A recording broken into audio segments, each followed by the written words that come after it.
आज के इस कार्यक्रम में सभागार में उपस्थित यहाँ के लोकप्रिय सांसद श्री जुगल किशोर जी, पूर्व मंत्री श्री श्यामलाल चौधरी जी, भारतीय जनता पार्टी जम्मू कश्मीर के अध्यक्ष Shri Sharma ji, vice president Gulistan news Manisha Chaudhary ji, MD Gulistan news Arnima Chaudhary ji, Jammu के डिविजनल कमिश्नर श्री रमेश कुमार जी, सभागार में उपस्थित श्रेष्ठ एवं ज्येष्ठ जन, देवियों, सज्जनों और मित्रों, सबसे पहले मैं Maharaja Hari Singh peace and harmony award से सम्मानित सभी विभूतियों को बहुत बधाई और शुभकामनाएं देना चाहता हूं। सभी जम्मू कश्मीर तथा भारत के गौरव के प्रतीक हैं। गुलिस्तान न्यूज़ नेटवर्क ने इस पुरस्कार के लिए लगभग उन सभी क्षेत्रों को, सेक्टर्स को चुना है जो मिलकर के आत्मनिर्भर भारत का निर्माण कर सकते हैं। लेकिन मेरा मानना है कि ये पुरस्कार क्षेत्र विशेष में आपकी उपलब्धियों तक सीमित नहीं है, बल्कि इस बात के जरिए इसको स्वीकार किया जा रहा है कि पुरस्कार पाने वालों ने मिलकर के समाज की एकता को मजबूत करने का एक बड़ा भारी काम किया है। जिस प्रकार आज जम्मू कश्मीर तथा भारतवर्ष तीव्र आर्थिक विकास के पथ पर आगे बढ़ रहा है, उसमें आप सभी का निरंतर योगदान सामाजिक ताने बाने को और मजबूत करेगा, जिससे हर क्षेत्र और हर वर्ग अपनी पूरी ताकत से राष्ट्र की प्रगति में अपना योगदान दे सकेगा। मैं आज Maharaja Hari Singh peace and harmony award से सम्मानित 3 दिवंगत विभूतियों, पंडित प्रेमनाथ डोगरा, पंडित गिरधारी लाल डोगरा तथा देवेंद्र सिंह राणा जी की पुण्य स्मृति को भी नमन करता हूँ। इस अवसर पर मैं महाराजा हरि सिंह जी को श्रद्धांजलि अर्पित करता हूँ, उनकी पुण्य स्मृति को प्रणाम करता हूँ। समाज के कमजोर वर्गों की सुरक्षा, महिलाओं का सशक्तिकरण, बिना किसी भेदभाव के सभी वर्गों तक स्वास्थ्य सेवाओं को पहुंचाने का लक्ष्य, विभिन्न व्यवसायों में महिलाओं की भागीदारी, स्कूली शिक्षा के विकास जैसे अनेक क्रांतिकारी परिवर्तन की आधारशिला वस्तुतः महाराजा हरि सिंह जी ने ही रखी थी। ये कहना ज़्यादा उचित होगा कि महाराजा हरि सिंह जी आधुनिक जम्मू कश्मीर के प्रमुख शिल्पी थे, प्रमुख शिल्पकार थे। उन्होंने इतिहास के एक महत्वपूर्ण दौर में राष्ट्र की नियति को आकार देने में प्रमुख भूमिका का निर्वहन किया तथा एक भारत श्रेष्ठ भारत के सपने को साकार करने में एक बड़ा योगदान भी दिया। हमारे देश का एक दुर्भाग्य है,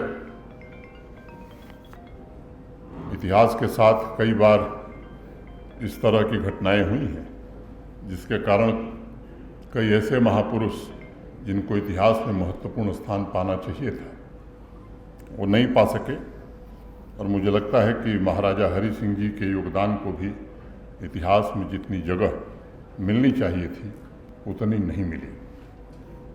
इसका सबसे बड़ा कारण था कि हमारे देश में इतिहास एक तरफा लिखा गया।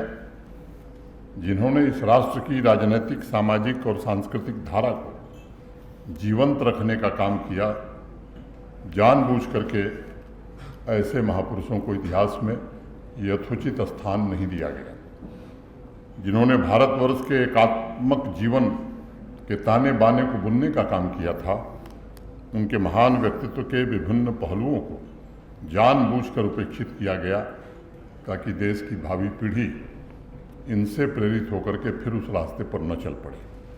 अगर अतीत में झांक कर हम देखेंगे तो सामाजिक, आर्थिक और शैक्षणिक सुधार करने में पूरे देश में महाराजा हरि सिंह जी सबसे आगे थे।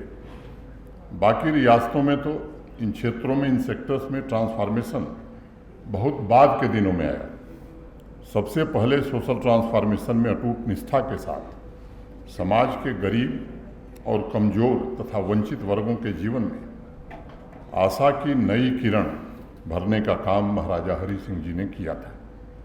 उनकी दूरदर्शिता और नेतृत्व क्षमता अप्रतिम थी। उनके कार्यों का ही परिणाम है कि समाज में हर स्तर पर एक नया आत्मसम्मान और आत्मविश्वास जागृत हो सका। उनका पूरा जीवन समाज की भलाई के लिए साहस और दृढ़ विश्वास की एक गाथा मात्र है। और इसीलिए 2 साल पहले कई साथियों ने अनुरोध किया था, लंबे समय से जिसका इंतजार था जम्मू कश्मीर को, महाराजा हरि सिंह जी के नाम से छुट्टी घोषित करने का काम माननीय प्रधानमंत्री जी के नेतृत्व में यहाँ हुआ। भगवत गीता में भगवान श्री कृष्ण कहते हैं कि ममय वांसो जीवलोके जीवभूतः सनातनः, अर्थात सब मानव ईश्वर की ही संतान हैं। और इसी भावना के अनुरूप महाराजा हरि सिंह जी ने तमाम प्रथाओं, रीतियों, नीतियों, परंपराओं में एकात्मता पर सदैव बल दिया और राष्ट्र के सामने एक अनुकरणीय उदाहरण भी पेश किया। मित्रों, मैं नेतृत्व गुणों, संघर्ष की भावना और दृढ़ संकल्प शक्ति के लिए पूरे देश में विख्यात पंडित प्रेमनाथ डोगरा जी को भी आज विशेष रूप से स्मरण करना चाहूँगा। उन्होंने संपूर्ण जीवन राष्ट्र और समाज के सभी वर्गों के कल्याण के लिए समर्पित किया। एक देश, एक निशान और एक विधान का नारा उन्होंने जम्मू कश्मीर के घर घर तक पहुंचाने का काम किया और मुझे लगता है कि देश का इतिहास बदलने में बड़ा भारी योगदान दिया। राष्ट्रीयता और मानवता को मुखरित करने वाले पंडित प्रेमनाथ डोगरा का एक ही सपना था, अभी मेरे पूर्व यहाँ से बताया जा रहा था, कि जम्मू कश्मीर भारत का अभिन्न अंग बने और भारत विश्व में एक सशक्त, प्रगतिशील और उन्नत राष्ट्र के रूप में अपनी जगह बना सके। इस सपने को पूरा करने के लिए उन्होंने तमाम चुनौतियां झेली, अनेक यातनाएं सही, लेकिन जीवन में कभी विचलित नहीं हुए और एक कर्मयोगी की तरह राष्ट्र निर्माण के हर क्षेत्र में अपना योगदान दिया। मेरा मानना है कि इतिहासकारों तथा बुद्धिजीवियों को इस कालखंड का और बारीकी से अध्ययन करने की जरूरत है। उस दौर में राष्ट्र निर्माण में योगदान सिर्फ दिल्ली के व्यक्तित्वों तक सीमित नहीं था, बल्कि उसमें पंडित प्रेमनाथ डोगरा जैसे क्रांतिकारी महापुरुषों का भी किसी से कम योगदान नहीं था। उन्होंने अपनी सारी कमाई समाज के लिए अर्पित की थी और सेवा धर्म को ही जीवन भर अपनाया था। वह दौर ऐसा था जहां एक तरफ बहुभाषी भारत की एकता को मजबूत करने के लिए तमाम प्रयत्न हो रहे थे, दूसरी ओर उसकी अनेकता में दरार पैदा करने वाले तत्व भी सक्रिय थे। ऐसे में देश को जोड़कर रखने और सांस्कृतिक विरासत देश की बचाए रखने में जो योगदान पंडित प्रेमनाथ डोगरा ने दिया है, उसका ऋण चुकाने का सिर्फ एक ही तरीका है, ऐसे महापुरुषों को समाज अपनी प्रेरणा का केंद्र बिंदु माने। आज मैं जम्मू कश्मीर के सामाजिक आर्थिक न्याय के लिए समर्पित भाव से जिन लोगों ने काम किया उनको मैं श्रद्धांजलि देता हूँ। पंडित गिरधारी लाल डोगरा जी, जैसा बताया गया कि यहाँ के वित्त मंत्री थे और वास्तव में वही एक दौर था जब यहाँ कुछ उद्योग आए थे। वास्तव में विकास की राजनीति को आगे बढ़ाने में पंडित गिरधारी लाल डोगरा जी का भी यहाँ बड़ा योगदान रहा है। देवेंद्र सिंह राणा जी को भी मैं श्रद्धांजलि अर्पित करना चाहूँगा। एक वाक्य में मैं कहूँ तो राजनीति के एक अजात शत्रु के रूप में श्री देवेंद्र राणा सदैव याद किए जाएंगे और मुझे लगता है कि सुख में किसी के खड़े हुए हों या ना हो, लेकिन दुख में वो सबके बराबर खड़े रहें। मैं अवार्ड से सम्मानित सभी हस्तियों से आज ये कहना चाहता हूँ कि जैसे जैसे भारत तेजी से आर्थिक विकास के पथ पर आगे बढ़ रहा है, उसमें साहित्य, सामाजिक सेवाओं, खेल, शिक्षा, व्यवसाय, पत्रकारिता में आपका काम हमारे समाज के ताने बाने को और मजबूत करेगा। इस यात्रा में यह सुनिश्चित करना, ये आपका कर्तव्य, हम सबका कर्तव्य है कि समाज के कमज़ोर वर्गों और महिलाओं के सशक्तिकरण को सर्वोच्च प्राथमिकता दी जाए। ये सुनिश्चित करना भी सामूहिक जिम्मेदारी है कि विभिन्न सामाजिक वर्गों को ये महसूस हो सके कि विकसित भारत में उनकी भी जायज़ हिस्सेदारी है। हमारी संस्कृति में तो कहा गया है कि जिस प्रकार मनुष्य की उत्पत्ति एक समान है, उसी तरह मानवता की नियति भी एक समान होती है। हमारे पूर्वजों ने एकैव मानुषी जाति का दर्शन हमें विरासत में दिया है। भारत पूरे विश्व में एक अकेला देश है जिसके पास इस मूल मंत्र जैसे आध्यात्मिक खजाना मौजूद है। ऋग्वेद में तो हमारे ऋषियों मुनियों ने जो प्रार्थना की और उसमें कहा, माँ प्रगाम पंथो वयम, अर्थात हम सुपथ से कुपथ की ओर कभी न जाएं, अच्छे रास्ते पर ही चलें, खराब रास्ते पर कभी न बढ़ें। और इसलिए प्राचीन काल से ही धर्म मार्ग पर चलना ये हमारे स्वभाव का हिस्सा रहा है। तमाम विभिन्नताओं में समन्वय, शांति और सद्भावना बनाए रखना हमारे स्वभाव में सदैव से रहा है। हमें कभी इसके लिए प्रयास नहीं करना पड़ा है। हमारी संस्कृति ने विश्व बंधुत्व की अवधारणा पूरी दुनिया को दी और ऋग्वेद में तो यहाँ तक कहा गया, अयम बंधुर्यनेति गणना लघु चेतसाम उदार चरिता नाम तु वसुधैव कुटुंबकम। यह मेरा है वह मेरा नहीं है का भेद केवल संकीर्ण सोच वाले लोग करते हैं। श्रेष्ठ आचरण वाले लोगों के लिए तो सारा संसार ही एक परिवार है। इसलिए मैं मानता हूँ कि हमारी संस्कृति ने स्वार्थ और संकीर्ण सोच को समाज के लिए सबसे बड़ा खतरा बताया था और लोक चेतना में सर्वधर्म समभाव का दर्शन इसीलिए स्थापित भी किया। भारत की सबसे बड़ी विशिष्टता यह है कि यहाँ किसी भी हिस्से में चले जाइए, वहाँ की विविधता, लोक चेतना और संस्कार में आपको सामाजिक सद्भाव तथा शांति के तत्वों का समावेश अवश्य मिलेगा। सह अस्तित्व की इस भावना का परिणाम है कि विश्व में जितने भी धर्म हैं वो भारत में आए, उन्हें अपनी जड़ जमाने का पूरा अवसर मिला। और हमारे पूर्वजों ने, हमारे ऋषि मुनियों ने तो कहा, एकम सद्विप्रा बहुधा वदन्ति। हमारी संस्कृति कहती है कि सत्य तो एक ही है, लेकिन विद्वान उसे अपने अपने ढंग से बताते हैं और इसे आधार बनाकर हजारों वर्षों से भारतवर्ष ने मानवता, सहिष्णुता और अहिंसा का दर्शन पूरे विश्व को दिया। हमारे पूर्वजों ने कभी भी अपने विचार और संस्कृति को स्वयं तक सीमित नहीं रखा, बल्कि वह तो पूरे मानव समाज का कल्याण चाहते थे। और अथर्ववेद में तो यहाँ तक कहा गया, यह सदस्यो वरुणो यो विदेश्य, अर्थात वरुण देवता हमारी अपनी धरती के तो हैं ही, साथ में वो बाहरी लोगों के भी हैं। यह समन्वय का अद्भुत दर्शन है और मैं समझता हूँ कि नई पीढ़ी तक इन मूल्यों का पहुँचना बड़ा आवश्यक है। 3री शताब्दी के महान तमिल कवि तिरुवल्लुवर ने कहा था कि हृदय से पवित्र बनो। मैं इसे सामाजिक सद्भाव और शांति का पवित्र मंत्र मानता हूँ। मैं इस अवसर पर सर्व समाज से निवेदन करना चाहूँगा कि आपको मिलकर आपसी भाईचारे के रिश्ते को और मजबूत करना होगा। हर एक व्यक्ति को देश की भलाई के कामों से जोड़ना होगा। मैं चाहता हूँ कि ऐसे तत्व जो हमें जात, मजहब, पंथ, भाषा के नाम पर अलग करना चाहते हैं, हमारे भाईचारे में दरार पैदा करते हैं, उन्हें सामूहिक ताकत से अलग थलग करना ये समाज की सामूहिक जिम्मेदारी है।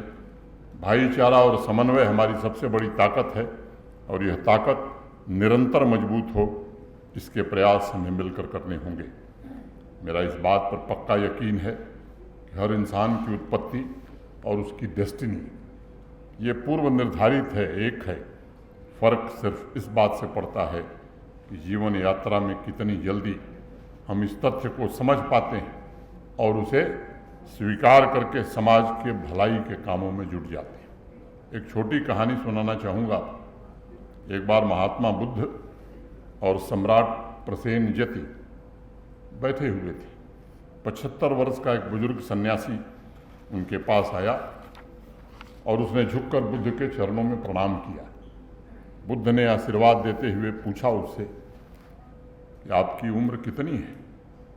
तो उस सन्यासी ने जवाब दिया कि मेरी उम्र ज़्यादा नहीं है, महज 4 वर्ष है। यह सुनकर सम्राट प्रसेनजति चौंक गए, विस्मित हो गए, लेकिन भगवान बुद्ध मुस्कुराने लगे। सन्यासी के जाने के पश्चात महाराज ने बुद्ध से पूछा कि आखिर ये माजरा क्या है? महात्मा बुद्ध ने कहा कि मेरे यहाँ आयु की गणना उस दिन से की जाती है जिस दिन से व्यक्ति पूर्णतः होश में आता है और अपने जीवन को किसी बड़े उद्देश्य के लिए लगाता है। इस सन्यासी ने भी 71 वर्ष तक कुछ ऐसा खास नहीं किया। 71 वर्ष में उसे असली होश आया और इसलिए उस दिन से सच्चा जीवन उस सन्यासी का प्रारंभ हुआ है। और इसलिए मैं मानता हूँ कि आप सभी एक विशेष उद्देश्य के साथ धरती पर अस्तित्व में आए हैं। मैं प्रार्थना करूँगा कि आपकी सारी शक्ति इन उद्देश्यों की पूर्ति में लगे। हमें इस बात को भी ध्यान में रखना होगा कि समाज में और विशेष रूप से जम्मू कश्मीर में अलगाववादी और विभाजनकारी तत्व ये कभी हावी न होने पाएं। पत्रकारिता, समाज सेवा, साहित्य, बिजनेस से जुड़े साथी जिनको आज पुरस्कृत किया गया है, विशेष रूप से इस दिशा में उन्हें भी आगे बढ़ करके काम करना होगा ताकि विविधताओं से परिपूर्ण जम्मू कश्मीर में एकता की भावना निरंतर मजबूत होती रहे।